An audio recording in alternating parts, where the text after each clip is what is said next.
Mm. How long is the talk going on for? 35 to 45 minutes, and we're live. Oh, all right. We live? Yeah. We want to keep it short and sweet, and try and get in as much instigating in as short an amount of time as possible. Okay. Have people come in? Because people telling me that they have an issue with the link. Me too.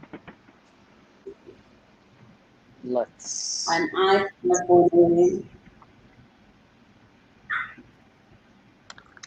Nothing's working. That's what I'm getting. Okay.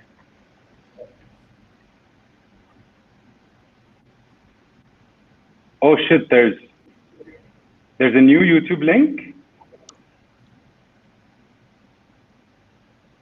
Hmm?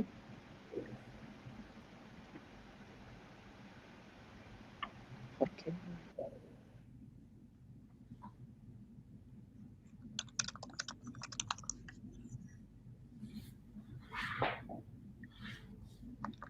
The link is to the channel and not to the live. That's what I'm getting.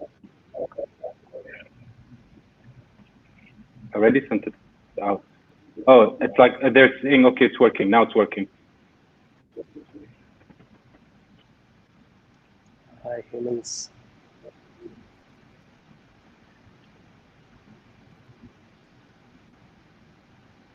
Salman. Okay, they're in. Yo. Okay, perfect. Smile. Yay. Oh yeah, okay, we're live. We're live. Are we ready? Awesome. Let's go. Hi, everyone. I'm Munira Sayegh. I'm going to be moderating this talk titled Ben Najem, in conversation with Salman and Gaith. For those of you who know them already, you will know that talking and a conversation between the two of them, there's definitely a lot of fire that you have to take. And the idea of the whole conversation started, and it was instigated when we were speaking to Salman, and he was like, this talk needs to happen. It's just going to be me and Gaith. He's like, oh. I was like, no, I'm going to be there. And so for me, it was the sense of like being between these two forces that are very much opinionated, very much know what they're talking about. And I thought, okay, let's turn this kind of on its head and have this be the focal point of the conversation, this instigation. And so after a bunch of conversations, we decided that that's going to be sort of the key question is, what are we instigating? Who is the instigator? And how are we going to define this term to begin with? So perhaps I can start the conversation with my hellos again, Gaith and Salman. It's a pleasure to be here in attempt to taming these two fires. I'd like to open up the conversation with a question. Of course, Salman is our featured artist before we dive in for our next sale, which is live. And Gaith Abdulla is a co-founder of 101 alongside myself. All right, great. So let's get the show on the road. Define the term instigator. Salman and Gaith. What is instigation and who is the instigator? I'm going to give the floor to Gaith to go first. Okay. So instigation to me is seeing yourself in relationship to whatever context, whether it be society, group, or association you see yourself in. And instigating is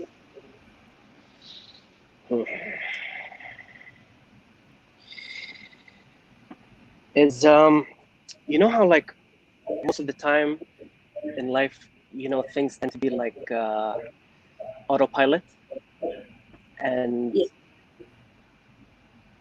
in general, like, you know, why is it that you work? Why is it that you sleep and eat and do all the things you do? Like, they all seem to happen naturally, but they're all, you know, many of them, aside from the ones that are biologically conditioned, are socially conditioned. So to me, instigating is a way of kind of realizing these social boundaries and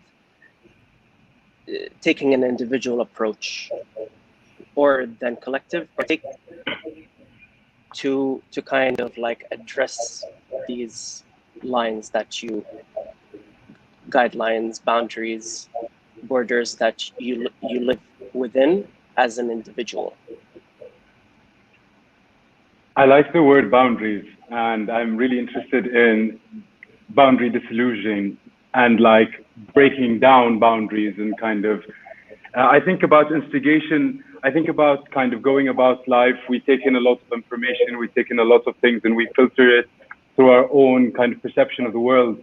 And instigation, the word instigator, you know, the definition of that word is the person who brings about or initiates something.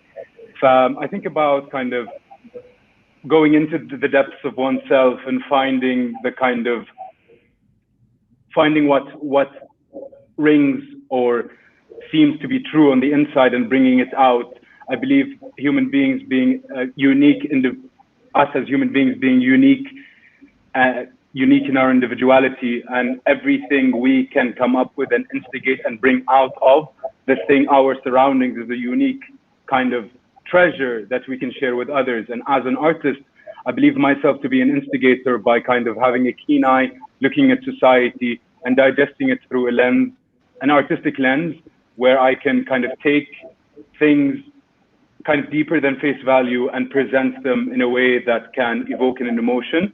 And also as an artist, I think just like the news documents the kind of happenings of the time, the events, the physical events of the time, as an artist, I document the emotional kind of feeling of the time through my instigations as an artist.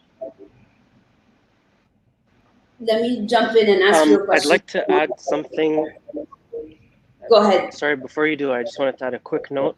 I was thinking about what instigation actually means to me, and I very much see it related to the context of the Gulf, al-Khalij. To me, everything I do that's instigating, it's all about the Gulf and its society and politics. So for me, the word instigating and just this idea of instigating is very much tied to a specific subject.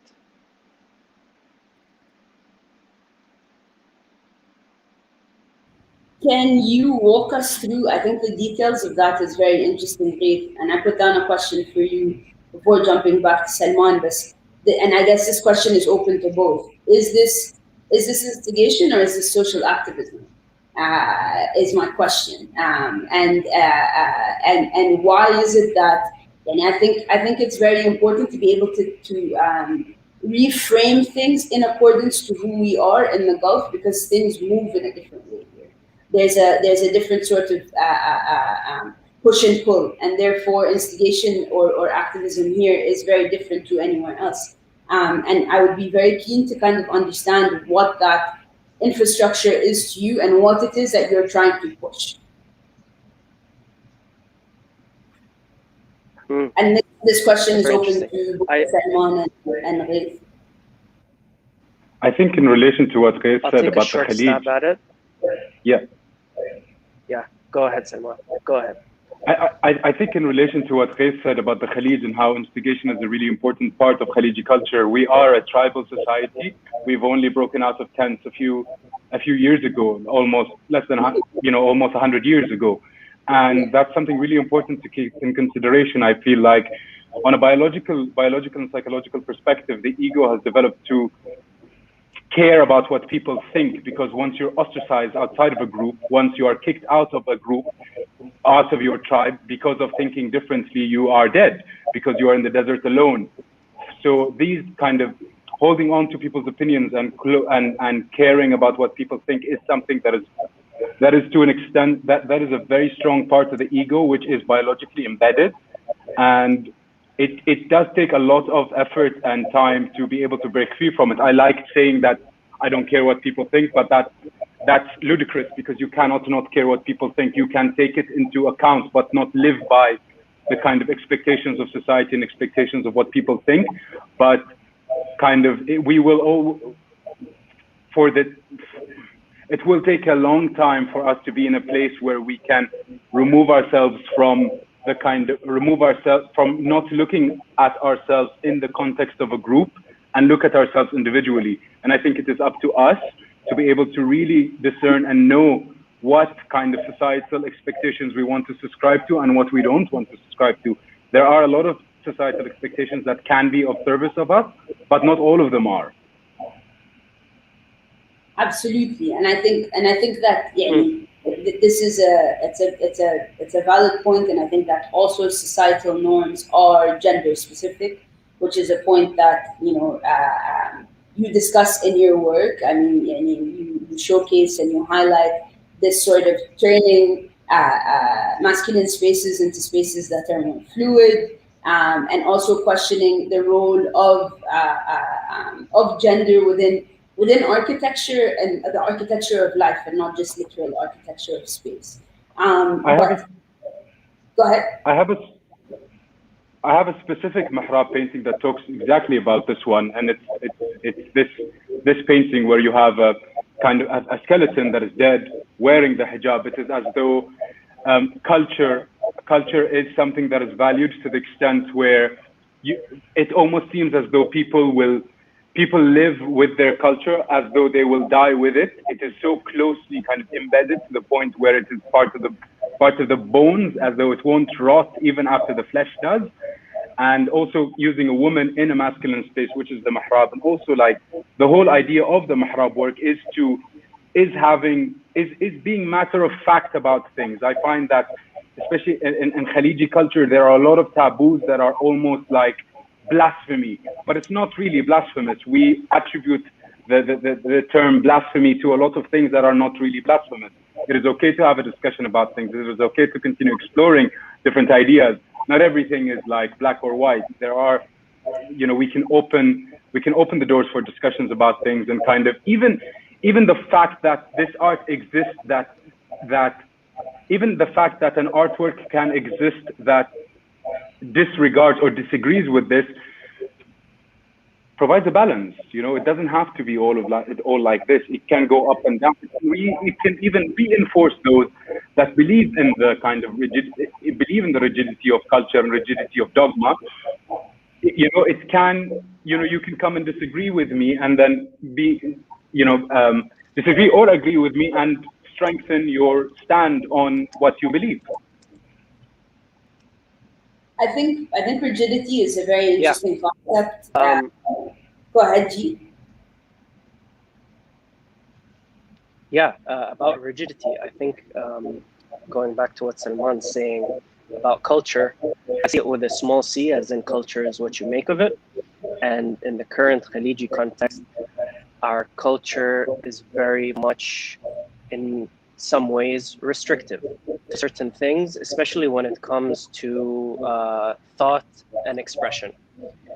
And again, going back to what you were saying earlier, it's because Khaliji societies, like Japanese societies, are still see themselves as collectives, as opposed to like how in the West, society is very much individuals and everyone is in it for themselves. But with globalization, no society on earth has remained untouched to this push towards the individual as the center of like political consciousness. But we're still struggling with that in the Gulf today, and I think that's why you kind of see, as a collective or as a quote unquote culture, we're very much opposed to the idea of thoughts, ideas, and such that exist outside of the norm, or threaten the culture with a big C. And again, going back to like sort of the issues we're talking about, and this plays into like what we're talking about rigidity. Two of the main things that I think are being contended with today and are at the forefront of like these kind of tension points: gender and ethnicity and nationalism. What does it mean to be who you are as a political being? And aside from that, you have your economic hierarchies and such. But I think ethnicity and gender, as in, you know, those two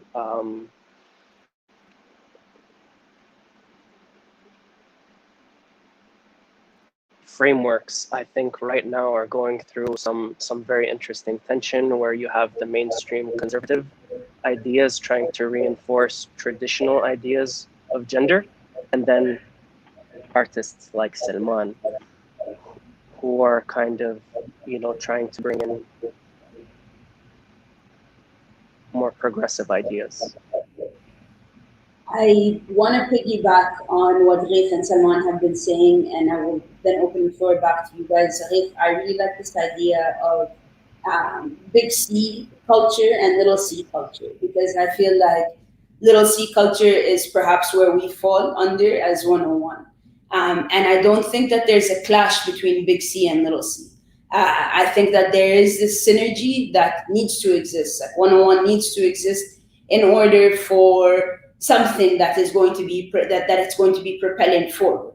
And I think that that link is an important one to define as one that is collaborative as opposed to obstructive. In the sense that it's like what social activism is kind of placed under is like, you know, like the sense of putting forth something that is revolutionary, but the way that it's carried forward or the action of it is very important. How the tonality of it is also extremely important, because that's how you're going to be reaching people. And I think that with that said, it's an interesting bind to have those two together, and in the same way that there is a collective identity that is being kind of critiqued, let's say, both socially, politically, and on a physical level. I think that it's very important for us to also realize that there is a collective identity that's also being created now within the creative Gulf ecosystem. Like we like each other because we see eye to eye with each other. We're allowed to be individuals, but that then breeds a collective identity and an overall sort of hue where you're just like, oh yeah, those are the creatives. You could see them coming, you know, and like by looks or by action or by like, there is a collective identity that's being proposed within the creative arts ecosystem. So how do you then begin to tackle that, or how are you conscious or aware of that? And is that, and why is one deemed good and the other deemed bad? You know, like and to be a part of what it means to be Khaliji, that as a woman, and like, you know, there's various things, and there are very material things that you need to have in order to be a participant within, you know, a particular echelon of the society. But that, you know, that to me is something that I deal with on a day-to-day basis, and I'm very open about my individuality. You know, and I think that's my own personal instigation. But yeah, to go back to that, like, where do you define the difference? How do you define the difference? Isn't collective identity at all costs?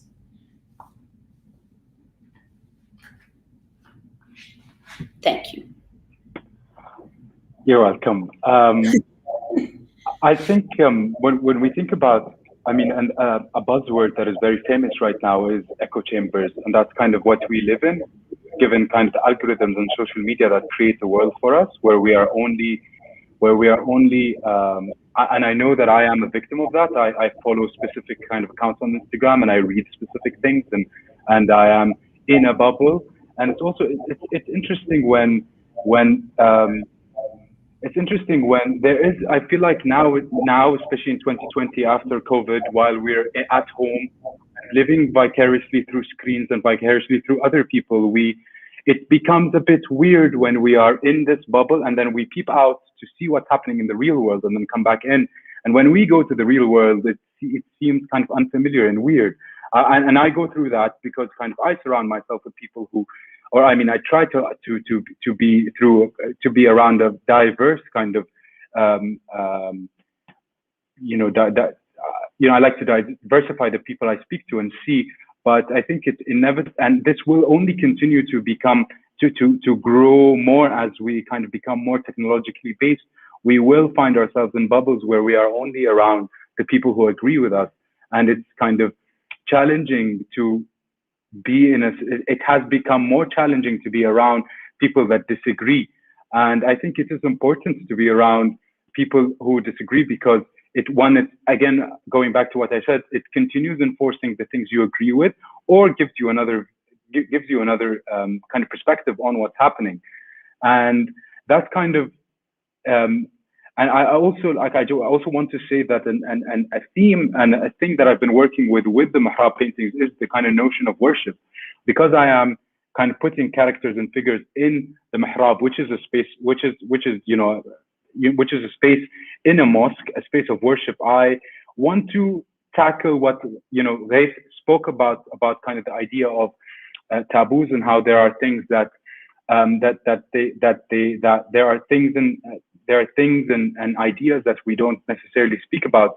And I think the notion of worship is important because our society is very closely linked to religion. It's very closely linked to Islam, and there are a lot of overlaps. There are lots of things that we think are Islamic but are really cultural, and there are lots of things that are mostly kind of things that are cultural that we think are Islamic but are not Islamic. مو مذكور في القرآن ولا في الحديث or anything, but it's kind of just a thing we agreed upon socially, and because kind of Islam plays a major role in the society, it's kind of become the same thing. So I just want to kind of, with this work, with a light-hearted and fun approach, kind of question this notion of worship, because we can't fall into situations and places where we attribute worship to other things that are outside of religion. Just like, for example, like a small kind of funny or like example can be someone who really supports a football club, and then kind of starts finding themselves in a place where they almost worship this football club, where they will not accept anyone saying anything disparaging or negative about it. And also the idea of worship is being in a quiet space, dedicating time and effort into a thing. So when you sit and watch a football match, quiet, watching it intently and focusing on it more than anything else, this in a way is an act of worship. So in my opinion, I feel like this word is not only applicable to religious settings, but it can be opened up to different and into different walks, different kind of things in life. Okay, can I instigate something here and perhaps rock the boat a little bit? When you said worship and the different things we worship aside from football clubs, the main example I was thinking about was our governments and our leaders. Especially in the contemporary period, you have this and nationalism, the idea of like the nation. And the way we perceive it these days, the way we discuss it, to me, maybe falls within that framework of worship. What would be your thoughts, Salman? I think absolutely. I think I think when it comes to nationalism, there is an aspect of it does transcend love. It does transcend kind of subservience to a point where it can become worship, because when nothing is questioned, when everything is sam'an wa ta'a, it does become kind of it does fall into worship. And to a degree, it is more than just following orders. It is much more than agreeing. It becomes kind of it falls into the area of worship. I think so too. Yes. And again, going back to like the theater of it, again with football, part of the like construction of why it's worship is because everyone goes to the stadium all at once and there's thousands of people there all chanting or whatever. So the way I see it, the الطقوس and the way we perform our nationalism kind of has that inherent element of like ritual to it. Ceremony. I think it's basic human nature to want to. Yeah, ceremony. There you go. That's the one. Yeah. I think it's basic human nature to want to be a part of a group, to want to be a part of something larger than oneself. And nationalism is the kind of most, I mean, religion and nationalism is one of the kind of closest things one can cling on to think that they are a part of a collective, to think that they are greater than themselves. And there is a lot of positivity in that, where in kind of tribal societies, it becomes a tie that binds everyone and kind of strengthens the drive and strengthens the progression of this specific idea. But I think it is important to also instigate and question these things and kind of have your own opinion about these things and know for a fact if you agree or not. Because if you do take the time to think and agree, and you do agree with this, your agreement will be stronger and you will be a more valuable asset and valuable kind of part of the society. And if you disagree, you can withhold yourself and kind of find something else that can serve you, that can be of better service to you. I think this kind of brings up the next question that I have that we discussed. من ناحية frustration. What is the role of frustration, and how does this, how does frustration eventually lead to a particular type of inspiration that then leads you to instigation? I'm curious to see why, perhaps if you can define what you disagree with, why you disagree with it, and how you're actively instigating, against it. So and again, going back to a very human feeling, which is, not everybody feels like they need to instigate, but everybody at a certain point in their life has felt frustrated. So it's like where how does that frustration play a role in your work, in both of your works, Gaith and Salman? I think frustration is something really important to me as an artist. I feel like art is a creative outlet for me. It's an emotional creative outlet that stems from frustration. I remember when I had a day job, I was the most creative I ever was because I was so frustrated and bored and annoyed in the job, and that kind of forced my mind to start kind of thinking of a lot of ideas and kicking different gears. And so that's kind of where the birth of the work comes from.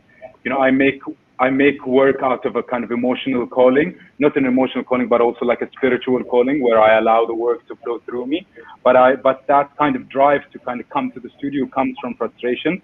I am generally kind of an angry, I live in a kind of mild state of hostility most of the time, and I am kind of, the undertone of my kind of existence is anger, which is kind of something I'm working on.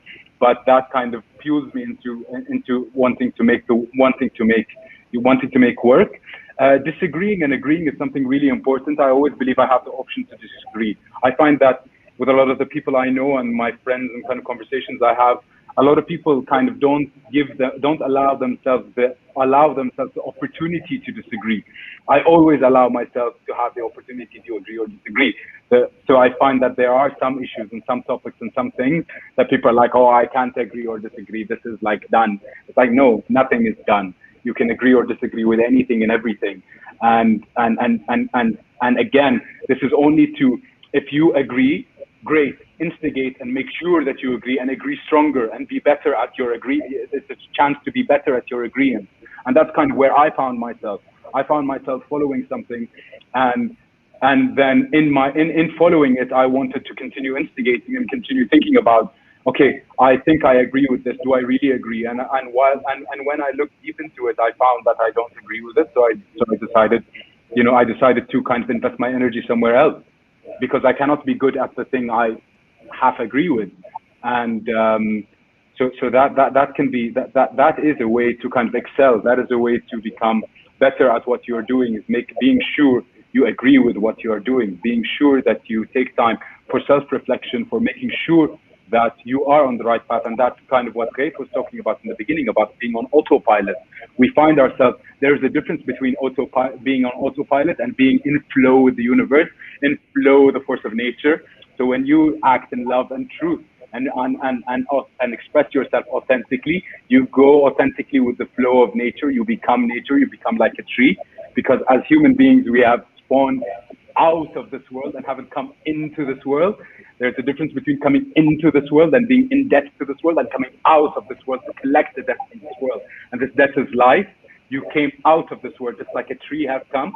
And when you express yourself authentically and live in truth and love, that is when you express yourself. I know I just said that I have an undertone of anger, but I try that. But through instigation and through thinking and self-reflective and self-meditative acts, I've been able to kind of find a way, at least attempt to find a way to be in truth with life and not be on autopilot where I am swayed by the media or swayed by whoever said whatever, whoever posts this or posts that, buy this, buy that, do this, do that, but listen to a voice inside that guides me and can guide everyone else too, because everyone has an inner voice inside that can guide them in an authentic, when they are in truth and love. Does worship sort of stall that process? Is that what you're saying? Because what you're talking about now in this arrival of the self is very much mystic, is very much this sense of elevation and uli and like a meditation and the meditative state, and like in Salman terms being completely blissed out, and arriving to that point is kind of, to a degree, there's a recklessness in it because of the, and if we are to define worship in the way that you've defined it, min nahiyat, like anything that you can't say no to because it's been socially inherited. Therefore, everything worship. Therefore, everything that we are, that we are around, in the question or in the light of what we are proposing, needs to be instigated.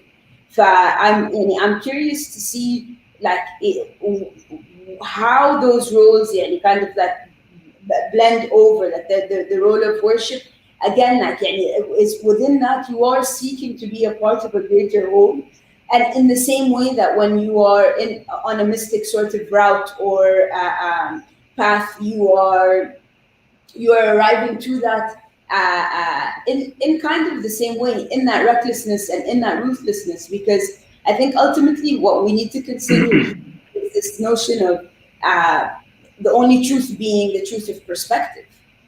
And I think that you brought up a very interesting story about a conversation that you had last week or the week before, where you introduced an idea that was very foreign to somebody, but has been normalized in a particular group of people. So that within itself, like when you kind of when you shake somebody to their core, where you've really instigated a thought or planted a seed, which is something that I like to think about a lot, and in those terms of the tree. I'm curious to know, and maybe it's a good segue to kind of move into this question. When was the first time anybody kind of shook you in that way, where something that you worshipped it's like when they tell you Santa's not real, and you're just like, wait, what? Like that moment. When did that happen to you? What was it that happened? And how is that, like, or that feeling, something that you tie back into your instigation? Because you both have a particular style of instigating. You instigate sometimes to get a reaction, and you see, and both of you are very similar in the way that it's like a how much can I pull? How much can I take? How much can I push? And then what kind of a reaction am I going to be getting? And so, and that's something that binds you both, and something that I've experienced plenty from both of you. So I'm curious to know the first question, and then tying it back to this particular style. Why do you instigate in this way? You said reckless, and I agree very much with reckless, because I think I've come to this world not to be safe, but to live. And living kind of goes with being goes with kind of going out of your comfort zone and exploring those, different realms. And and earlier we said kind of about wanting to have a bigger role in a group. It is not about kind of wanting to have a bigger role in a group or wanting to be in a group that allows you to have a bigger role. It's about me becoming a bigger role. It is about kind of the individual self on the inside, kind of then flourishing out to the outside. When you heal yourself, when you change yourself, you change the world. It's kind of that perspective of, I find that something that did shake me once is that I read a quote. I think it was lyrics from a song or something, and it's with save the world so you don't need to save yourself. So I found myself in a place early on where I kind of was instigating and like poking people and asking people to change and doing all of these, questioning people's beliefs and so on, and also questioning mine, just to avoid myself. And it's kind of coming back to oneself. It's coming back to kind of the inside, coming back to yourself and making sure that you are centered and that you are you have a proper kind of you know yourself. You have a proper relationship. We know our friends, but do we really know ourselves? Yeah, that's a really interesting point you're making. Yeah. Of where does this come from? Why do you do it? And what purpose does it serve to you, in essence? And that's something like personally, as in the way I instigate, I question a lot, because where does this come from? What is this need or drive in me to constantly want to shake things up, or whatever it is that I do? Where does that come from? I question that a lot, and that frustration. I don't have an answer. I'm not sure where it comes from. But I do adhere to kind of what Salman is saying of you need to find this balance between that drive and your true self. And I don't know, this is the first time I hear this idea you have of save yourself by saving the world. That's kind of cool. That would be interesting to introspect on. In this context, I kind of wanted to talk about this in terms of my personal background with how I have instigated and my frustrations with instigation. I come from a political background. My background is political science and Gulf politics. In that field, when I've in the past interacted with my peers in those spaces, there's this huge just you feel like you're in a room full of lasers, and you have to calculate 1,000,001 times before you say the smallest thing. And the reality of the situation is, yes, when you're an individual discussing politics, you are at the forefront or at the front line with the side that defines what the red line is. So therefore, in the past, being in that space as an instigator was hugely just taxing on a personal level to mental well-being of constantly seeing that locked door. And personally speaking, it's been hugely liberating to kind of compensate that with my interaction with artists and creatives in the Gulf. Because what I'm finding is that these artists and creatives like yourself, Munira, Salman, and there's so much going on in terms of instigating in these spaces, yet we're miles from the red line. I'm not saying it's not there, but for whatever reason it is, you feel so much more comfortable and at ease when you present these ideas in these spaces. And to me, instigating is my passion. These kind of ideas, critiquing Gulf society, it's what fuels me. And to be able to find the depth that I've had in these discussions with artists and seeing them discuss, hugely important contemporary topics in their practice as artists and creatives and curators, it's what's up. So just on a personal level, my experience with instigation and frustration has found its most fulfilling route through interaction with this creative community.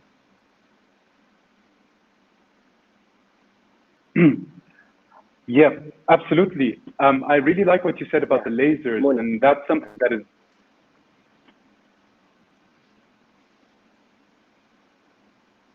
I think what you said about the lasers is something really important. There's something really important and something I go through often, and in kind of, we judge ourselves often. We judge ourselves a lot. We're very hard on ourselves and kind of asking ourselves if we're doing the right thing or not. And I believe that I recently took a vow of honesty, and I don't lie anymore at all, ever, no matter what.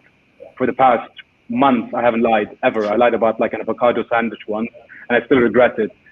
And someone gave me avocado and said like, I hope you like it. And I said, yeah, I love avocado, but I actually don't. And like, that's the only lie I lied in the past like 4 or 5 months. And I think the only way that we can be, the only way we can bypass us judging ourselves, because I've kind of gone through nights where I'm laying in bed and I'm kind of judging all the actions I've done. You know, why did you say that? Why did you do that? That was wrong. That was good. That was bad. It's just about being courageous enough to act in truth. If you have the courage, being truthful can be the most adventurous thing you can do in your life, because when you are honest, when you lie, you misconstrued reality. There is the same kind of concept in Islam, maktub. When you lie, I believe you kind of go out of what is maktub. What is maktub is in honesty, is in truth, and in love as well. So just like a cloud or a tree cannot do anything wrong, when you as a part of nature are in truth and love, there is nothing wrong you can do. If that thing happens to be a mistake or a mishap or something that yields a reward you do not want, how do you know that this is, how are you sure that this is not correct in the context of the divine plan that is life?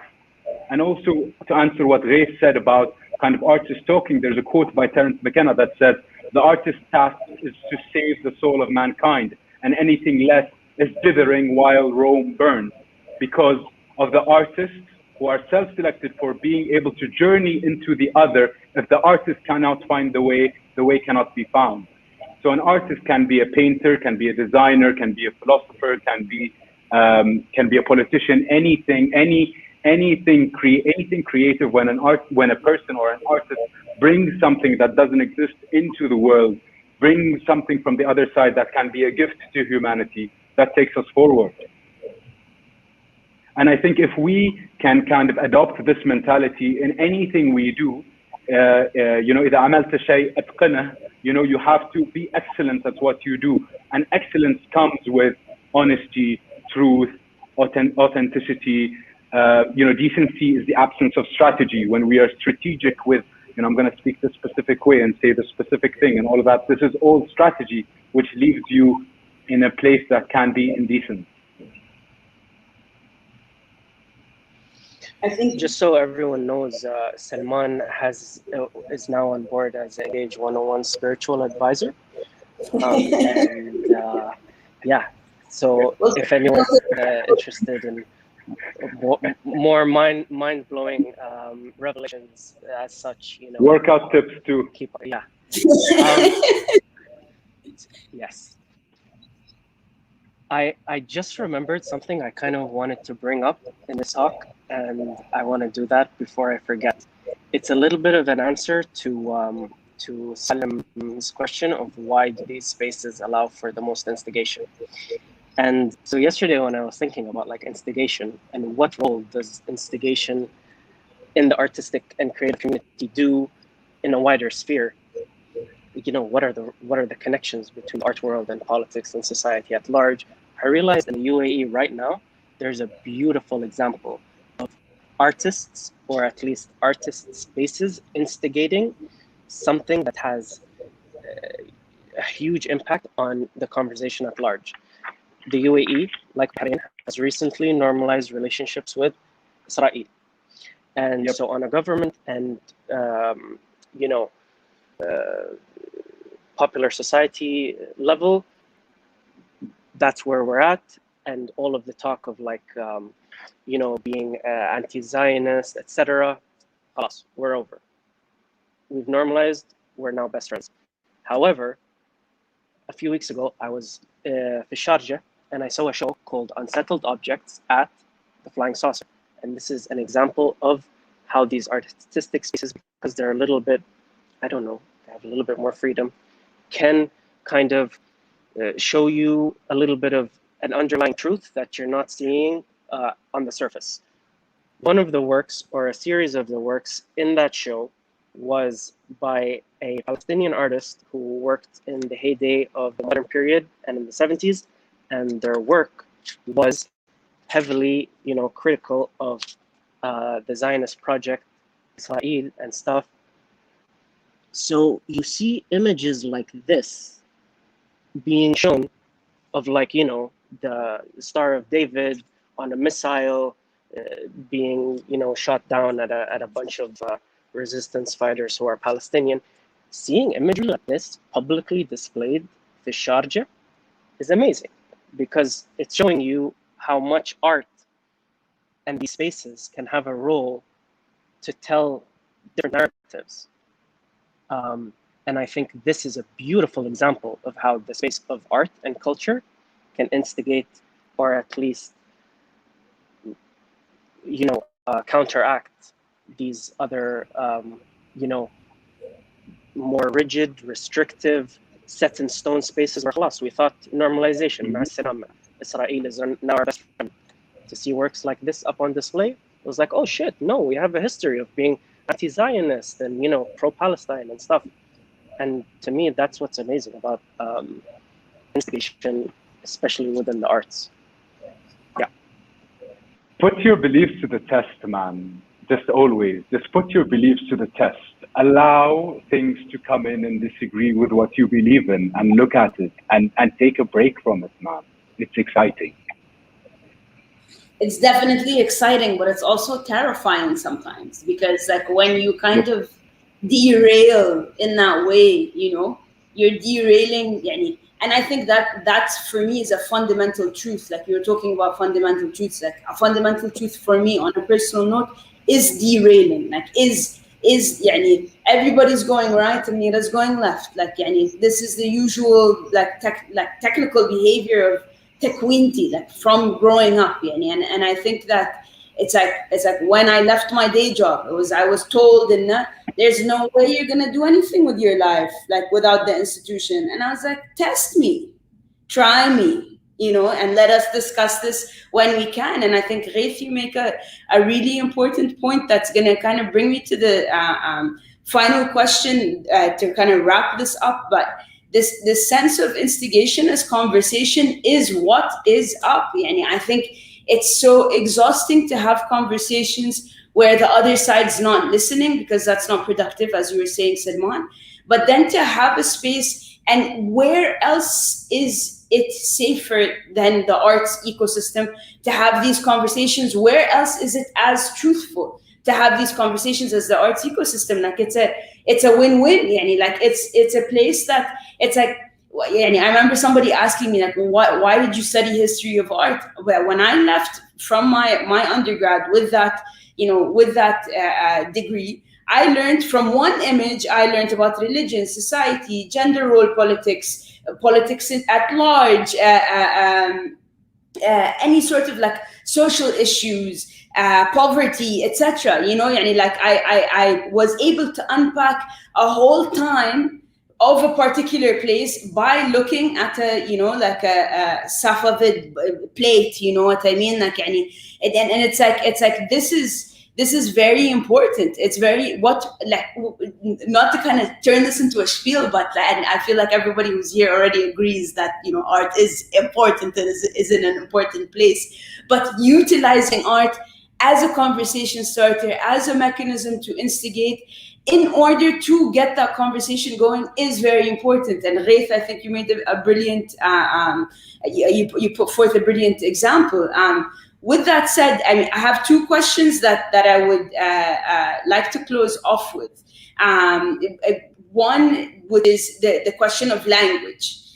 What language do you think I think is important when trying to understand instigation? Because instigation and vocabulary and the idea of a social activist may be deemed as dangerous. Whereas, you know, if we are to kind of switch that on its head and understand instigation بالعربي, like you have, it's like the tonality starts to become different. So like what language allows you to arrive to this place? I mean, for me, it's a unfortunate, obvious English, you know, for the language that I'm talking to you guys in.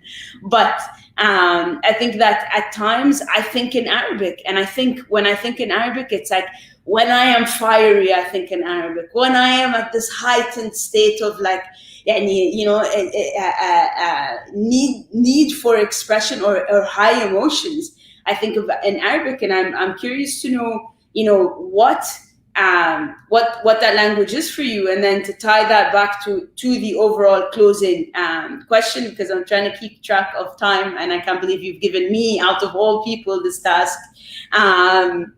But being a part of 101, Salman, you came up to me, you sent me a message like, we need to talk. I assumed there was going to be like a mind-blowing conversation. I was right.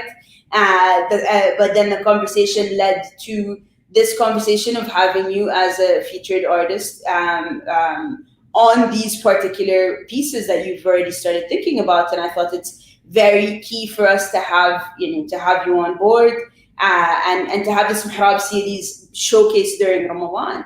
And then, you know, so I'm curious to know why, as an instigator, tying up to 101 was important to you in that language.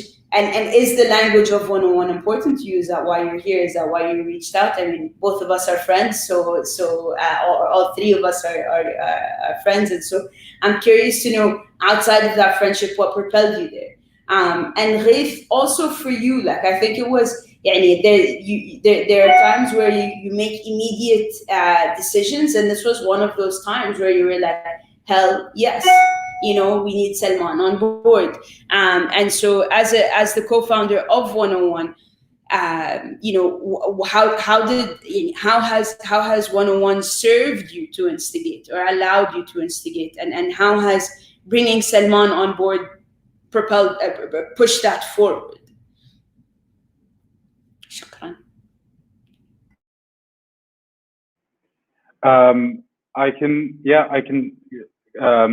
I think in Arabic romantically, when I'm thinking about love or like nice things, it's usually in Arabic, but I think I do both Arabi and Ingilesi in my mind.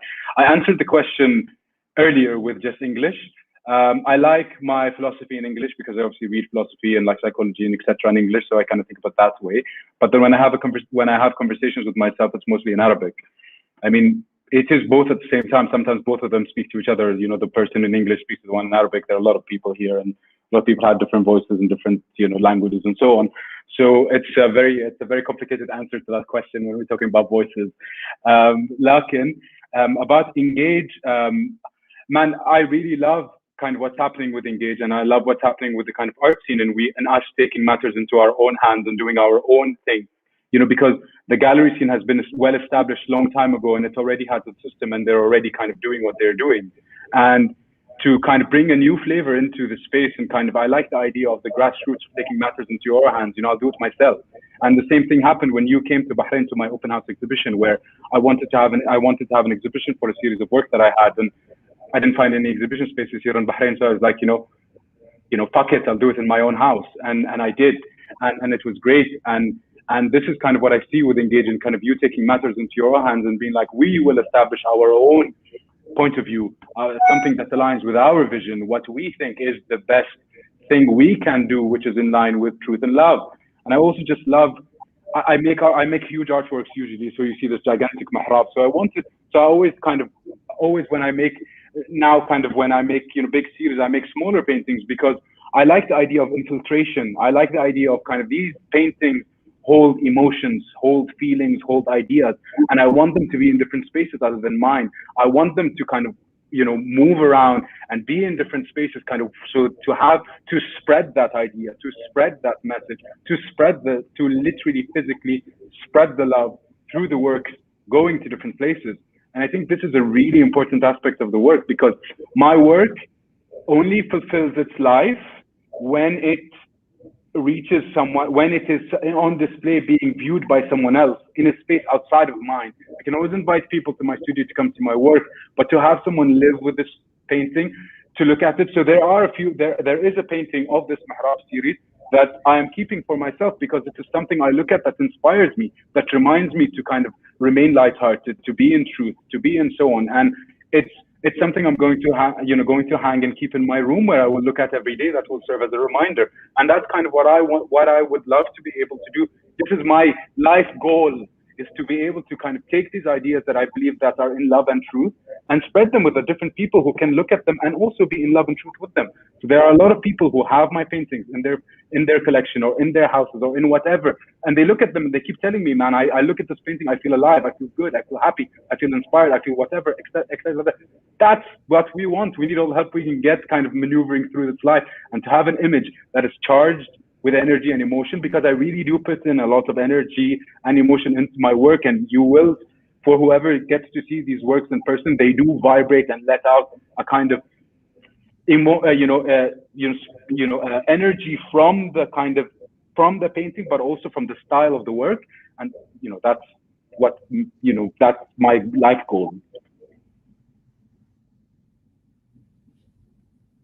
All on you, G. That's like, I don't want to like go after that. That was amazing.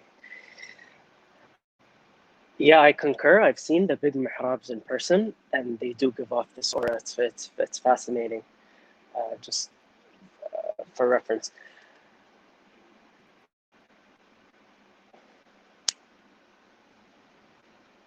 I need to be reminded of what the questions were. Thinking, right? In what language? Someone said something in a talk I was in, I think a few months ago. We were talking about language, and they were like, you know what? We should be more accepting of the fact that today the languages we kind of interact through are hybrids. Like, there's nothing wrong with us as Gulf-based individuals, regardless of nationality.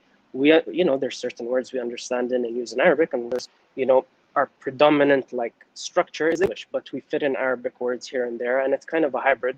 And they were kind of saying that there's nothing wrong. The blacks, like how I just said, blacks, you should kind of embrace that. And that was a little bit revolutionary, because to me it was always one or the other. It was always Arabic or English. And to get that freedom of saying, you know what, no, just do whatever is most comfortable for you, because most other people think and understand in the same way. So that was kind of revolutionary in terms of what language you speak in. I'm aware that there are certain words I think of in contexts in Arabic, whereas others are in English. Why Salman was so important, and why I said yes straight away.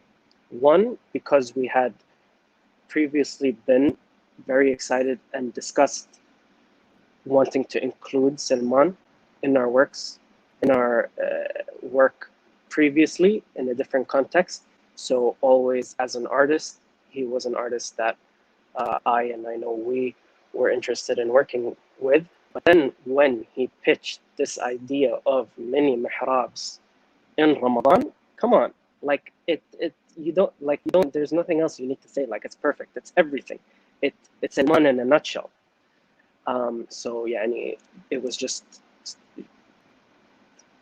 yeah, it was just that. It clicked, it made sense. You didn't need to say anything else, like I saw it.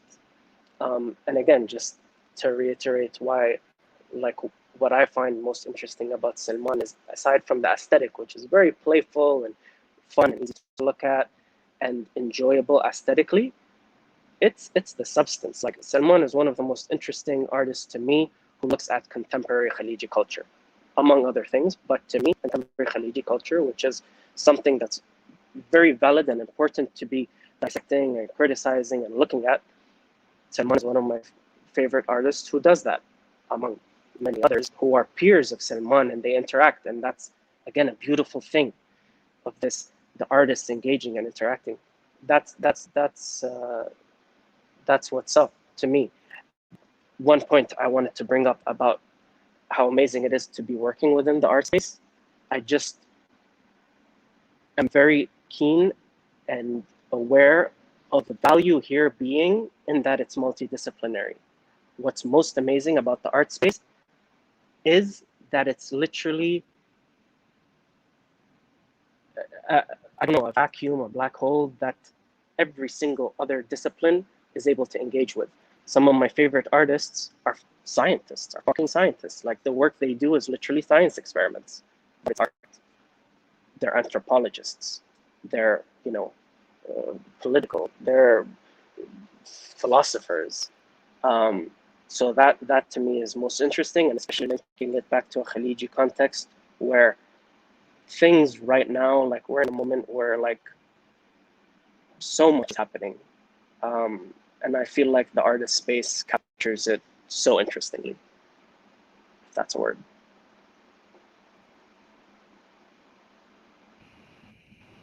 On that note, I feel like this is a good time to wrap up. Also, we have, we said that the talk was going to be up to 45 minutes, but hard to cut it short.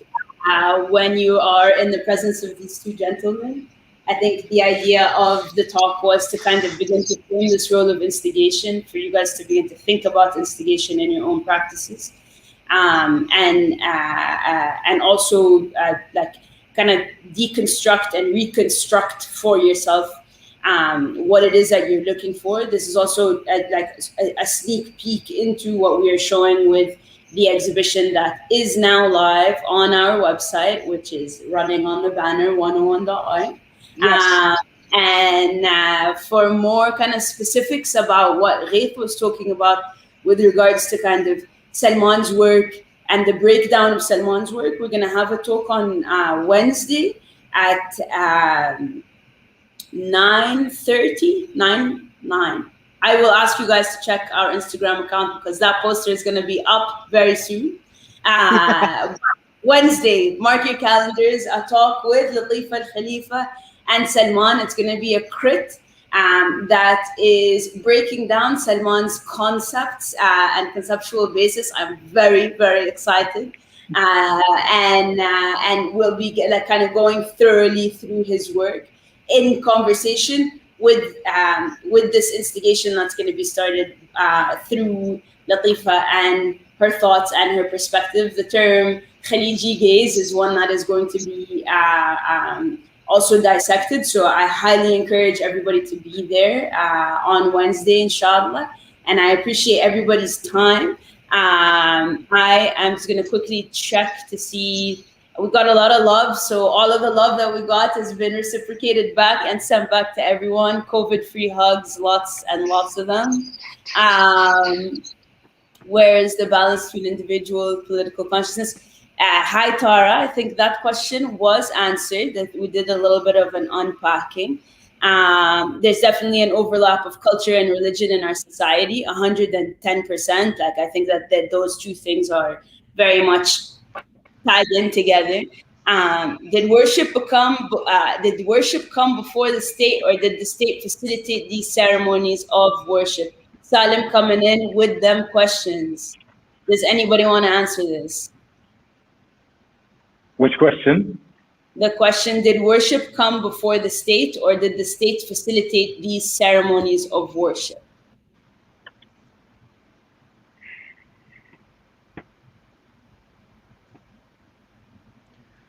We know that the history is tied. It's very much interrelated. The idea of the state and how religions emerged are tied in the forms of empires and the modern state, and so it's kind of a chicken and egg situation to me. I would disagree. I think it did exist before the state. I think worship was a shamanic concept, and during tribes, kind of an early cave people or like early humans would before civilization, the shaman was the role of the religious act, and that was kind of exploring altered state of consciousness to kind of worship and have an experience of God. That was how it was done in the past.